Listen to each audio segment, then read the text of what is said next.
نحمده ونصلي على رسوله الكريم صلى الله عليه وسلم. أعوذ بالله من الشيطان الرجيم. بسم الله الرحمن الرحيم. ربي زدني علما ربي اشرح صدري ويسر لي أمري واحلل عقدة من لساني يفقهوا قولي.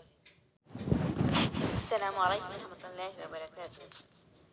جو دل قرآن سے خالی ہے گویا ویرا گھر کے ہے.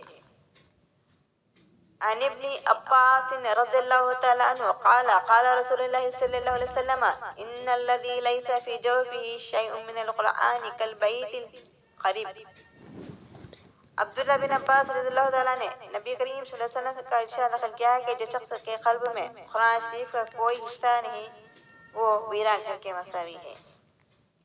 ویرا گھر کے ساتھ تجویز دینے میں خاص لطیفہ یہ بھی ہے کہ خانہ خالی ہے. وہ اس طرح جو قلب کلام پاک سے خالی ہوتا ہے شیاطین کا اس پر تسلط زیادہ ہوتا ہے. اس دل کو ویرا گھر کا ارشاد ہوا ہے جس میں کلام پاک محفوظ نہیں ہے. ابو ہریرہ رضی اللہ تعالیٰ فرماتے ہیں کہ جس گھر میں کلام مجید پڑھا جاتا ہے اس کے اہل عیال کثیر ہوتے ہیں، اس میں خیر و برکت بڑھ جاتی ہے، ملائکہ اس میں نازل ہوتے ہیں اور شیاطین اس گھر سے نکل جاتے ہیں. اور جس گھر میں تلاوت نہیں ہوتی اس میں تنگی اور بے برکتی ہوتی ہے، ملائکہ اس گھر سے چلے جاتے ہیں، شیاطین اس میں گھس جاتے ہیں. ابن مسعود رضی اللہ تعالیٰ سے منقول ہے کہ بعض لوگ حضور اکرم صلی اللہ علیہ وسلم سے نقل کرتے ہیں کہ خالی گھر وہی ہے جس میں قرآن تلاوت شریف نہ ہوتی ہو. ابو ہریرہ رضی اللہ تعالیٰ عنہ نے حضور اکرم صلی اللہ علیہ وسلم کا ارشاد نقل کیا ہے کہ قرآن شریف کو سیکھو پھر اس کو پڑھو. اس کے لیے جو شخص قرآن شریف سیکھتا ہے اور پڑھتا ہے اور تہجد میں اس کو پڑھتا رہتا ہے، اس کی مثال اس تھیلی کی سی ہے جو مشک سے بھری ہوئی ہو. اس کی خوشبو تمام مکان میں پھیلتی ہے. اور جس شخص نے سیکھا اور پھر سو گیا اس کی مثال اس مشک کی تھیلی کی جیسی ہے جس کا منہ بند کر دیا گیا ہے.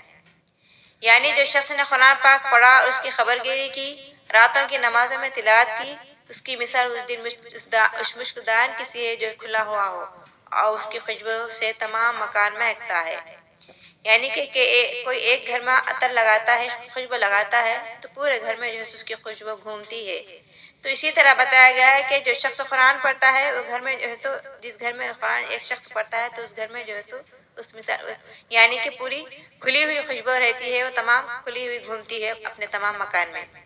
اسی طرح اس حافظ کی تلاوت سے تمام مکان انوارات برکات سے معمور رہتا ہے. الحمدللہ. اور حافظ جو سو جائے یا غفلت کے جیسے پڑھ نہ سکے تب بھی اس کے قلب سے جو کلام پاک ہے وہ بہرحال مشکی ہے. اس غفلت سے اتنا نقصان ہوا کہ دوسرے لوگ اس کی برکات سے محروم رہے، لیکن اس کا قلب تو بہرحال اس مشک کو اپنے اندر لیے ہے. یعنی کہ کوئی حافظ ہے، کوئی قرآن کی تلاوت کرتا ہے تو وہ گھر میں تمام خوشبو نہیں ملتی، اس کی گھر میں تمام اس کے انوارات نہیں ملتے، لیکن اس کے دل میں جو ہے تو وہ برکت رہتی ہے. اس کے دل سے اس کے قلب سے وہ محروم نہیں رہتا ہے. لیکن جو وہ پڑھتا ہے راتوں میں اٹھ کر تہجد میں اٹھ کر پڑھتا ہے تو پورے گھر میں تمام اس کی برکت رہتی ہے، اس کی رحمت رہتی ہے. الحمدللہ ثم الحمدللہ کہ پیارے نبی صلی اللہ علیہ وسلم نے کتنی اچھی حدیث بتائے ہیں کہ ایک شخص جب پڑھتا ہے تو اس مشکدان کی مثال لے کے بتا رہے کہ تمام مکان میں اس کی خوشبو مہکتی ہے.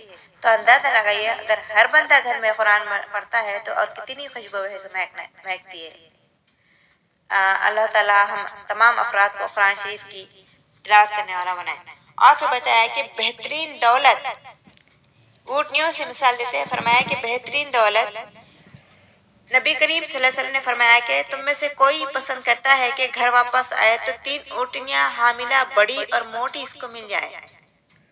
عرب کے زمانے میں اونٹنیوں کو بہت بڑے جس کے پاس رہتے ہیں اس کو بڑے بڑے پیمانے پر کہا جاتا تھا، اس لیے یہاں پر اونٹنی سے بتایا جا رہا ہے کہ کوئی یہ پسند کرے کہ گھر واپس آئے تو 3 اونٹنیاں حاملہ بڑی اور موٹی اس کو مل جائے. ہم نے عرض کیا بے شک ضرور پسند کرتے ہیں.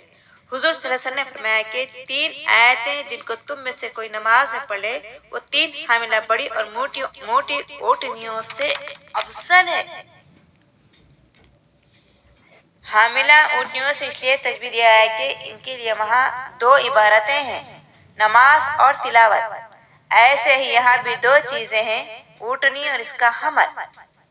یہ 2 چیزوں سے تشبیہ دیتے ہیں، فرمائے ہیں کہ یہ بہت بڑی دولت مل گئی جو ہے سو یہ 2-3 آیتیں پڑھتے ہیں، 2 آیتیں پڑھتے ہیں، 3 آیتیں پڑھتے ہیں تو اس کے جتنا اور ایک ایک آیت کا باقی اجر 1000 فانی اونٹنیوں سے افضل ہے۔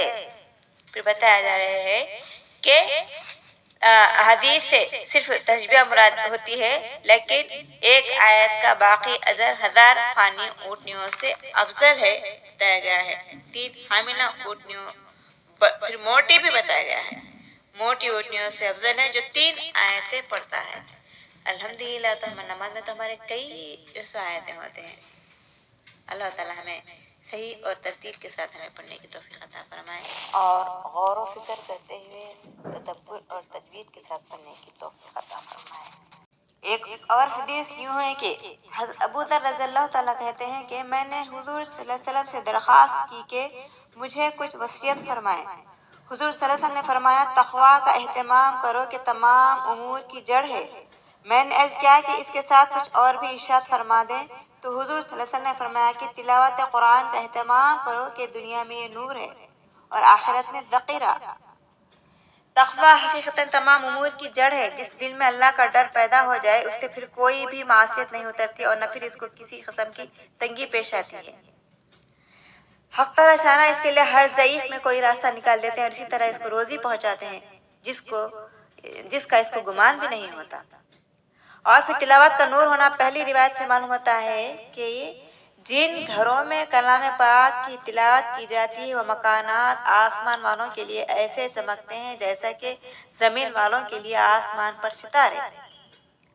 ماشاءاللہ کتنی بہترین بات بتائی جا رہی ہے کہ جس گھر میں قرآن کی تلاوت کی جاتی ہے اس مکانات میں آسمان والوں کے لیے جیسے ستارے نظر آتے ہیں، تو قرآن کی تلاوت کرنے والے